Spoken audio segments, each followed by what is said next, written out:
Hey, Bio 2 students, Mr. Yantz. We're going to go over Chapter 6, pretty much a review of the cell. I know we covered it pretty heavy in Bio 1, but we're going to review a lot of it and go through it, and hopefully a lot of it will come back to you. So I'm going to kind of share this video real quick and kind of introduce it, and then we'll kind of jump in and talk a little bit about some history of the cell, how we discovered it, and where we're at today. So here we go. Okay.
Woohoo! Right, get you excited about cells, right?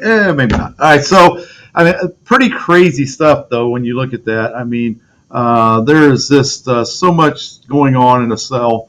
Some crazy facts you probably saw there was 10,000 will fit on a head of a pin, 500 quadrillion chemical reactions occurring in a cell every second. Crazy numbers. Okay, so I know not the most exciting topic on the planet, but you can't really talk a lot about biology, whether I'm teaching Bio 2 or Bio 1 or anatomy, botany, zoology, take your pick, whatever subject you want to teach. You got to be able to understand the cell. If you don't understand the cell, that's the foundation. You really can't understand the rest of life. So let's kind of jump in and talk about what is the study of cells. Cytology is the study of cells. Cyto is cell. Ology means is logos, Greek, for study of. So cytologists, that's what they do. They study cells. Microscopes are a big tool in studying cells. That's basically the tools of biochemistry. And you guys all know this, the light microscope, which we use it at the high school level. We discovered a lot with that. We discover cells with that. And the problem is, though, with magnification resolution, the physical properties of light, that LM light microscope has its limitations. You can only magnify something so big, and then you lose your picture, your clarity. You can only really get magnification powers about 2000x is the limit. Our microscopes go up to about 1400x, a lot of them, and that's about where you still can see some clarity and resolution. After that, you lose it. So, we learned a lot about cells using the light microscope, and it's a good tool, still is. But over time, cell knowledge, cytology kind of stalled out. And then electron microscopes came on the scene, the EMs, the TEMs that beam electrons to a specimen, the SEMs that bounce it off a surface. That's when things started to get interesting. And these are some pictures of a TEM and an SEM. You can see crazy pictures we can produce. So we all of a sudden, with the invention of these guys, we started seeing some details we didn't really know were there. Look at some of these pictures: a porcupine quill, a dentist drill. You think it's really pointed and sharp? Maybe not. The needle kind of gives you a little different viewpoint. Had to throw toilet paper in there. Kind of crazy when you get these, because electron microscopes, you can get up to 200,000x, unbelievable powers, and you don't lose the resolution, which you do with a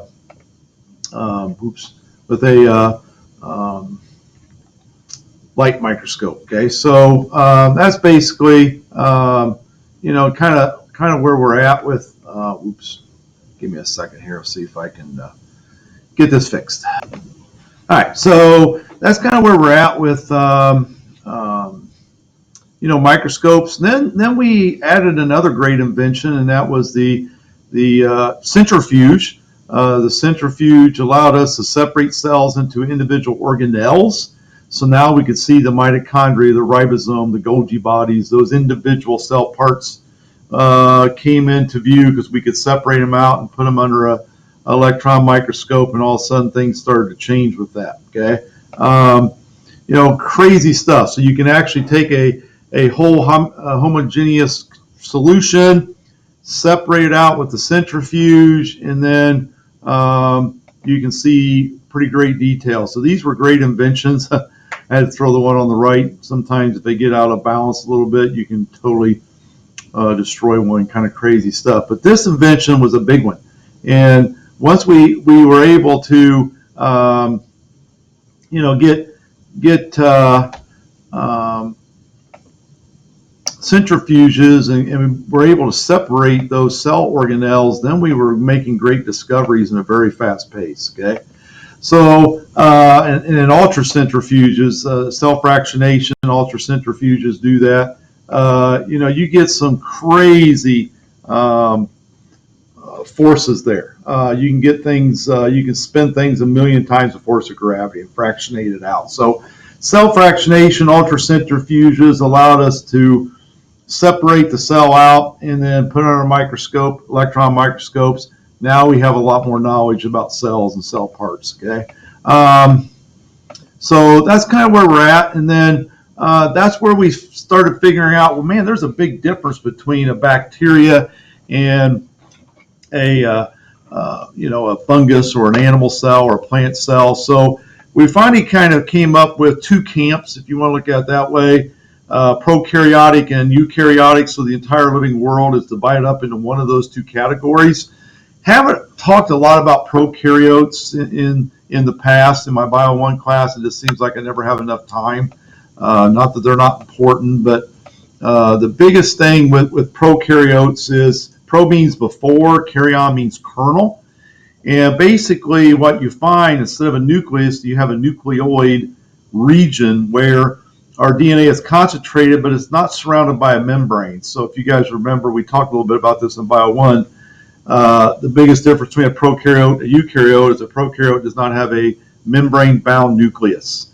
Its DNA is just kind of thrown out there and not protected. Okay, picture of strep throat up in the top right, and you can see DNA is just out there. Now the good news is when we develop antibiotic drugs and pharmaceuticals, basically they just have to figure a way to penetrate through that capsule. Once you're inside, you don't have to go through a second layer of defense like we have, a nucleus. So we have another line of protection Bacteria do not have that. Once you get inside of them, their DNA is pretty much exposed. So that's the good side when you're talking about pharmaceutical drugs. The downside is sometimes it's hard to penetrate through that capsule. Okay, so there's pros and cons with that. But prokaryotic cells are very characteristics of that. They do have a ribosome. They do photosynthesis. They don't have a lot of the other cell organelles we do. They do have a plasma membrane. I think a common mistake that a lot of students do is they put on my test. I just had this happen the other day in one of my Bio 1 tests. I go, what is the difference between a prokaryote and eukaryote? And they always put down prokaryotes do not have cell membranes and eukaryotes do. Not true. Prokaryotes both have plasma membranes. They both have those semi-permeable, allowing things in and out. And a bacteria just has this added capsule layer that protects them. What they don't have is a nuclear membrane. Big difference, okay?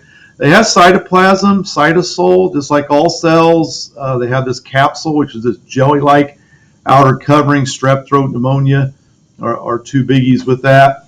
And, they cause us a lot of grief. Still today, the number one killer of AIDS patients isn't AIDS. AIDS just knocks out the immune system, and then pneumonia is opportunistic and it takes over. So still the number one killer today is that pneumonia in a lot of people. All right, even this COVID, a lot of times pneumonia is what kind of catches up with a person. All right, cell size. Got to talk about cell size, and cells are the size that they are, and why we have so many of them is because we can only make them so big. Not that they couldn't be bigger, and not that we want them small so they fit inside of our body and can go through our capillaries and blood vessels and so forth and so on. But the biggest thing is surface area to volume ratio. Like a water balloon, if I keep increasing the volume, eventually the surface area stretches and stretches and can't keep up with the volume, and poof, the water balloon explodes. Same thing with a cell. The rate of chemical exchange is just inadequate if the cell gets too big. So cell size is a big thing with when you talk about cytology and cell biology. Is you got to understand that the volume to surface ratio has to be adequate so that we can get enough oxygen in, food in, toxins out. And you can see that down at the bottom, some of the numbers there, and why when you increase the number, that surface area just can't keep up with the volume size. All right, not going to spend much time on that other than that. Now, what we are going to eventually do is we're going to make a foldable, and we're going to start putting stuff in that foldable. So we are going to go over the cell organelles one more time. Not going to go through them in detail because we really covered that a lot in our Bio 1 classes. So I'm going to stop here. Good place to stop, and this is where we'll pick up and we'll make our foldable. And I'll put instructions, virtual students, I'll put instructions on Google Classroom, how you do that, and we will start filling that in. So if I put things in blue and red, we'll highlight it, and we'll put that in our foldable. All right, so let's stop there. Hope that makes sense. Have a good day, and we'll pick up here tomorrow.